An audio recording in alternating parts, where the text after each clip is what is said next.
Bonjour, je m'appelle Moussa Koné. Je vais vous raconter mon histoire.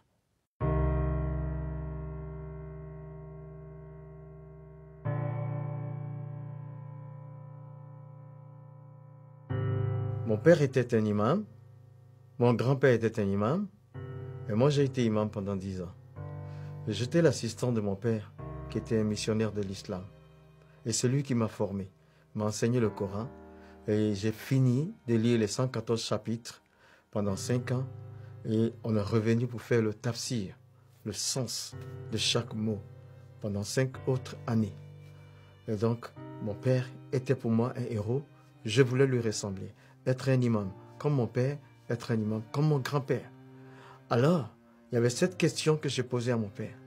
Pendant que nous lisons le Coran, si la mort intervient, est-ce que nous allons partir au paradis? Et là, sa réponse a été, on ne peut pas le savoir pendant que nous sommes vivants. Parce qu'il y aura des balances qui seront érigées au jour du jugement et ça va peser les œuvres de chaque personne. Et donc, à cela, j'ai commencé moi-même mes propres recherches. Alors, je commence par la 100e sourate dans le Coran.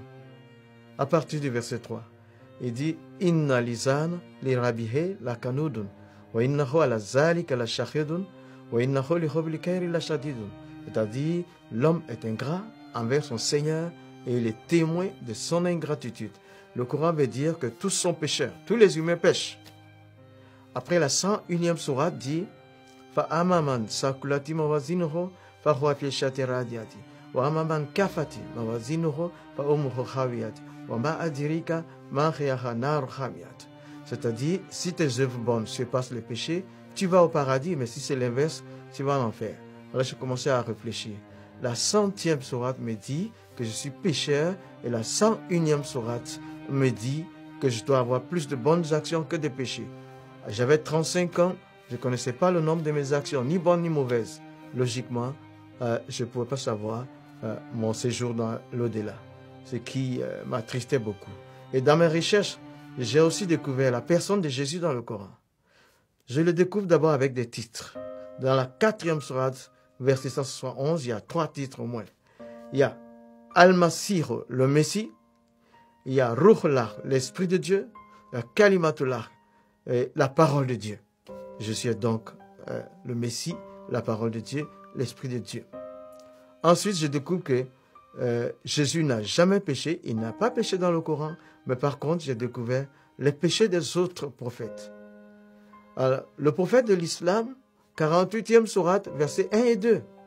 Il dit, Allah lui dit, nous t'accordons la victoire pour te prouver que nous pardonnons tes péchés. Je dis, mais lui aussi, il a péché, mais Jésus, jamais. Il n'a pas péché. La 19e sourate dit, un enfant saint, sans péché, à sa naissance, un enfant saint, ça veut dire sans péché.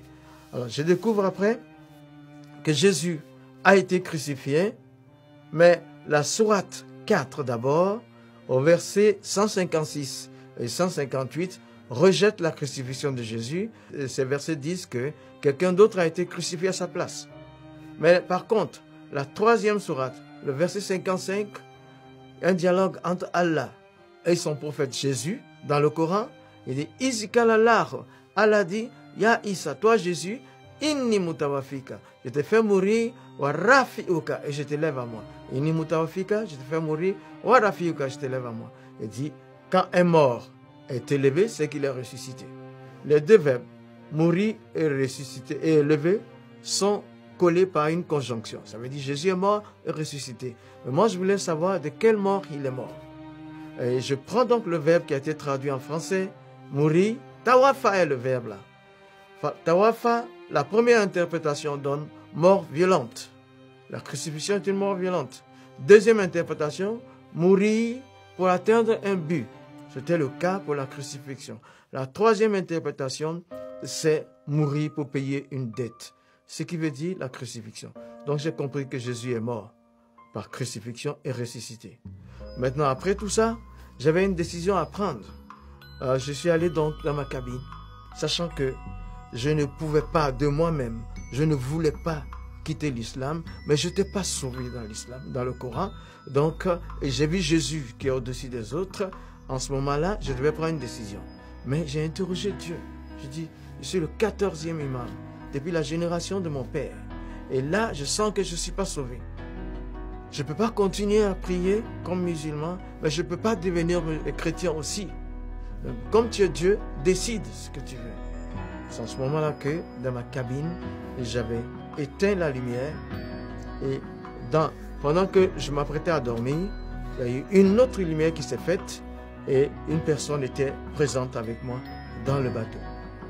Et cette personne m'a juste dit, Moussa, tu as toutes les informations que tu veux. Prends ta propre décision. Et puis, il n'y avait plus de lumière, c'était les ténèbres. De nouveau, je l'ai cherché, je ne l'ai pas revu. Et donc, suite à tout ça, j'ai décidé de donner ma vie à Jésus.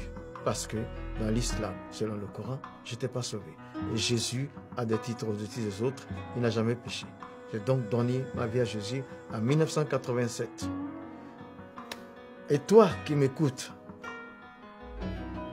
quel que soit le pays dans lequel tu te trouves, là, quel que soit ton nom, un seul chemin pour aller au ciel, c'est Jésus. Il dit, Anna, moi, Hoa, je suis, Tariq, le chemin, Wal Haq, la vérité, Wal Hayat, la vie, Leza Ahad, pas un seul. Il a Ani, qui ne vienne à moi, il a Abi, ne peut arriver au Père. Donne ta vie à Jésus, tu seras sauvé. Il va laver tes péchés. Donne ta vie à Jésus, tu connaîtras le paradis.